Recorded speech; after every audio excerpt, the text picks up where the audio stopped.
Viewers, welcome to this session of total commerce. आज हम बात करेंगे जीएसटी रिटर्न्स के बारे में, है ना, कि इसके फीचर्स और टाइप्स क्या क्या होते हैं। चलिए चलते हैं। The basic features of return mechanism in GST include. GST के जो रिटर्न मैकेनिज्म है उसमें क्या क्या फीचर्स हैं वो हम आज डिस्कस कर रहे हैं। First one is electronic filing of returns. जैसे हम जानते हैं, देखो जीएसटी में जितनी भी रिटर्न्स हैं सब ऑनलाइन फाइल होती हैं, तो एक फीचर ये हो गया कि इलेक्ट्रॉनिक फाइलिंग ऑफ रिटर्न्स है। सेकेंड फीचर हम कह सकते हैं uploading of invoice level information. आपको जो भी इनवॉइसेस इशू होती हैं या मिलती हैं उसको आप अपलोड करते हैं। Third is invoice level information matching and auto reversal of input tax credit in case of mismatch. जो आप इंफॉर्मेशन दोगे इनवॉइस लेवल की वो मैच होती है, और अगर मिसमैच होगा तो आईटीसी को उसको ऑटो रिवर्सल हो जाएगा। Correct. Under GST a regular tax payer needs to furnish monthly return. उसको मंथली रिटर्न सबमिट करना होंगी 12/3 यानी 36 रिटर्न्स तो उसको मंथली देना होंगी, और plus one return is annual. Total 37 returns he has to submit. Correct. There are separate returns for a taxpayer registered under the composition scheme. जो अंडर सेक्शन 10 है उसमें कंपोजिशन स्कीम या कंपाउंडिंग स्कीम दी हुई है, तो उसके लिए वो सेपरेट रिटर्न फाइल करेगा। Next is non resident tax payer के लिए अलग से रिटर्न स्पेसिफाइड है।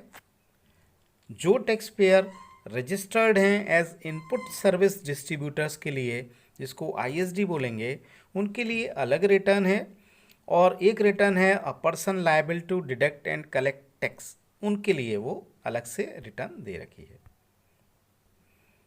फिर a person granted unique ID number, उनको यूनिक आईडी नंबर तो मिलेगा ही ऑब्वियसली।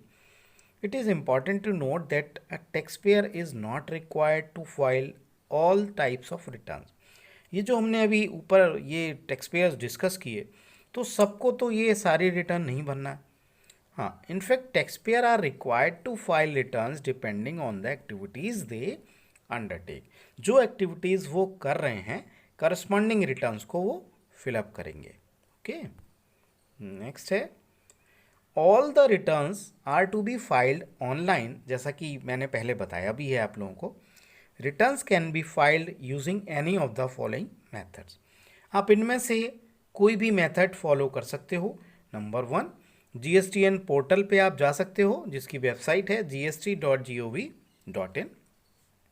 आप ऑनलाइन भी फाइल कर सकते हो, लेकिन वो offline utilities provided by GSTN है, उनके थ्रू आप ऑफलाइन फाइल कर सकते हो। ऑनलाइन तो आप पोर्टल पे कर ही सकते हो, ऑफलाइन भी यूटिलिटीज़ दी गई हैं, उसके थ्रू कर सकते हो। एक ऑप्शन आपके पास है जीएसटी सुविधा प्रोवाइडर्स का, जिसको जीएसपीज बोलते हैं। If you are already using the services of ERP providers, electronic resource providers हैं, अगर आप उनकी सर्विसेज ले रहे हो, जैसे टैली है, सैप है, यो ओरेकल है, इनकी सर्विसेज आप ले रहे हो, तो आप जीएसटी सुविधा प्रोवाइडर्स के थ्रू ये कर सकते हैं। जीएसटीआर 1 की डिस्कशन करते हैं। ये स्टेटमेंट ऑफ आउटवर्ड सप्लाईज है। This return signifies the tax liability of the supplier. ये सप्लायर की टैक्स लायबिलिटी को बता रहा है for the supplies affected during the previous month. आपने जो पिछले महीने में सप्लाई की हुई है उसकी ये डिटेल है और उसकी टैक्स लायबिलिटी को बताएगा। It needs to be filed by the 10th of every month. GSTR 1 को 10 तारीख तक आपको फाइल करना होगा in relation to the supplies affected during the previous month. आपने जो पिछले महीने की सेल होगी, सप्लाईज होगी, उसको अगले महीने की 10 तारीख तक फाइल करना होगा थ्रू जीएसटीआर 1। एक एग्जाम्पल देख लेते हैं। A statement of all outward supplies made during the month of July 19, आप जुलाई 19 में भर रहे हैं, needs to be filed by 10th of August 19, यानी अगले महीने की 10 तारीख तक आपको ये फाइल करना होगी। जीएसटीआर 2 की बात करते हैं। यह है statement of inward supplies. This return signifies accrual of ITC. ये आईटीसी को क्लेम करने के लिए जीएसटीआर 2 रहेगा from the inputs receive during the previous month. पिछले महीने की जो इनपुट्स हैं उनके आधार पे आईटीसी आप क्लेम करेंगे। It is auto populated from GSTR 1। ये जीएसटीआर 1 से ऑटो पॉपुलेटेड हो जाता है जो कि फाइल किया जाता है corresponding suppliers of tax payer. GSTR 1 is filed by corresponding supplier of tax payer. GSTR 3 पे चर्चा कर लेते हैं। जीएसटीआर 3 कंसोलिडेटेड रिटर्न होता है। It needs to be filed with 20th of every month. आप इसको हर महीने की 20 तारीख तक जमा करेंगे। और ये कंसोलिडेटेड जो रिटर्न होता है उसमें क्या क्या डिटेल्स होते हैं। फर्स्ट इज आउटवर्ड सप्लाई, जो आपने जीएसटीआर 1 में फिल की हुई थी, ऑटो पॉपुलेटेड हो जाता है उससे। इनवर्ड सप्लाई की डिटेल जीएसटीआर 2 से ऑटो पॉपुलेटेड है। आपने आईटीसी कितना क्लेम किया ये डिटेल देंगे आप। आईटीसी क्लेम करने के बाद आपका टैक्स पेबल कितना है और इस टैक्स पेबल में से आपने टैक्स पे कितना किया है, इसमें दोनों चीज़ें लेते हैं। आप कैश लेजर के थ्रू कितना पे किया है और आईटीसी आपने कितना क्लेम किया है, ये सारी डिटेल आपको कंसोलिडेटेड जीएसटीआर 3 में देना होंगी। और इसमें लास्ट में payment should be made on or before the 20th of month. हर महीने आपको 20 तारीख तक ये पेमेंट सुनिश्चित कर देना है। करेक्ट है। अब बात करते हैं हम एनुअल रिटर्न की। This return needs to be filed by 31st of December of next financial year. यानी अगर 2018 का रिटर्न है तो वो 2019 तक दिसंबर तक फाइल करना होगा आपको। In this return tax payer need to furnish details of expenditures and details of incomes for the entire financial year. तो ये एक पूरे साल का रिटर्न रहेगा और अगले साल 31 दिसंबर तक आपको ये फाइल करना होगा। फिर बात करते हैं जीएसटीआर 4 की। ये क्वार्टरली कंपोजिशन स्कीम होती है अंडर सेक्शन 10, जिसको कंपाउंडिंग स्कीम बोलते हैं। इसके थ्रू फाइल करना होगा जीएसटीआर 4 में। GSTR 5 registered non resident tax payers के लिए है।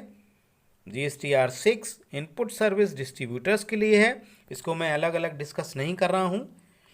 जीएसटीआर 7 है for registered person required to deduct tax under section 51। GSTR 8 is for electronic commerce operators. GSTR 9 is for registered person who shall required to submit annual return. और GSTR 9A is for composition scheme है, जो section 10 के according return file करते हैं। ये उनके लिए simplified return है।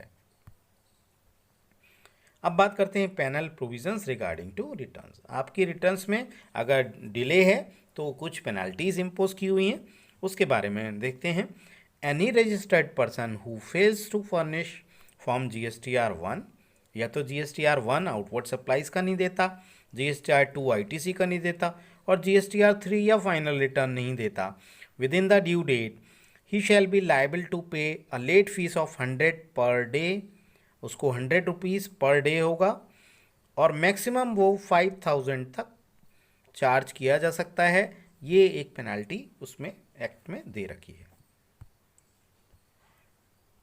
ITC matching and auto reversal की बात कर लेते हैं। जैसा कि आपने देखा था कि हमने जो आईटीसी क्लेम किया हुआ था उसकी मैचिंग की जाती है और फिर इन्फॉर्मेशन कम्युनिकेट की जाती है अगर मैच हो जाता है तो it is a mechanism to prevent revenue leakage. ये इसलिए बनाया गया है आईटीसी मैचिंग और रिवर्सल का, जिससे रेवेन्यू की लीकेज को एलिमिनेट किया जा सके, उसको प्रिवेंट किया जा सके।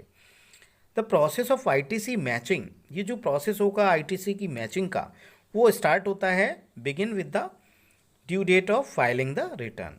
आपकी रिटर्न फाइलिंग की जो डेट होगी 20th ऑफ एवरी मंथ, इसके बाद ही स्टार्ट होगा ऑब्वियसली, और this is carried out by goods and services tax network itself.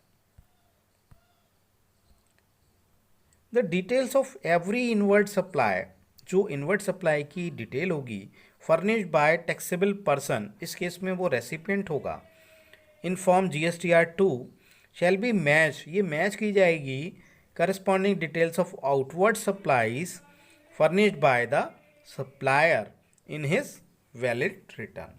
यानी जो इनवर्ड सप्लाई की डिटेल होगी टैक्सेबल पर्सन जो रेसिपिएंट होगा उसके द्वारा GSTR 2 में होगी, वो मैच की जाएगी corresponding details of outward supply given by the supplier in his valid return.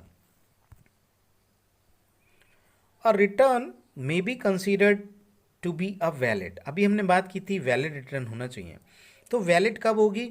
Only when the appropriate GST has been paid in full. जब आप GST कंप्लीट फुल दे देंगे तो वो रिटर्न आपकी वैलिड कहलाएगी by the taxable person as shown in such return for a given tax period. आपकी जो GST की रिटर्न है, जो आउटस्टैंडिंग लायबिलिटी है, वो आप पूरा पे करोगे तब GST की रिटर्न आपकी वैलिड मानी जाएगी। फोर्थ है, in case the details match, अगर आपकी डिटेल्स जो आपने रिटर्न में दी हैं मैच हो जाती हैं, then ITC claimed by the recipient in his valid return shall be considered as finally accepted and such acceptance shall be communicated to the recipient। और ये कम्युनिकेट कर दी जाएगी रेसिपिएंट को कि आपकी डिटेल्स मैच हो गई हैं और आपको ITC क्लेम जो किया है वो एक्सेप्ट किया जा रहा है। हाँ, failure to file valid return, अगर आपने वैलिड रिटर्न ही फाइल नहीं की है बाय द सप्लायर में lead to denial of ITC in the hand of recipient. अगर सप्लायर ने वैलिड रिटर्न फाइल नहीं की है तो जो ITC का रेसिपिएंट होगा उसको वो ITC डिनाई कर सकते हैं। एक बात करते हैं कि रिवीजन ऑफ रिटर्न्स, क्या हम रिटर्न्स को रिवाइज कर सकते हैं? तो उसमें एक चेंज कर दिया गया है, the mechanism of filing revise return for any correction of errors. अगर कोई एरर का करेक्शन है या कोई ओमिशन है तो has been done away with, अब आप अभी ऐसा नहीं कर पाएंगे फिलहाल। हाँ, एक प्रोविज़न दिया हुआ है, द रेक्टिफिकेशन ऑफ एरर्स या ओमिशन, आपकी अगर कोई ओमिशन या एरर रह गई है तो it is allowed in the subsequent return. आप जो आगे रिटर्न भरोगे उसमें आप उसको शो कर दोगे, उसको अवेल कर लोगे, उसको ओमिशंस को दूर कर लोगे। So thank you so much guys, keep watching my channel and please don't hesitate to subscribe and share. Thank you very much.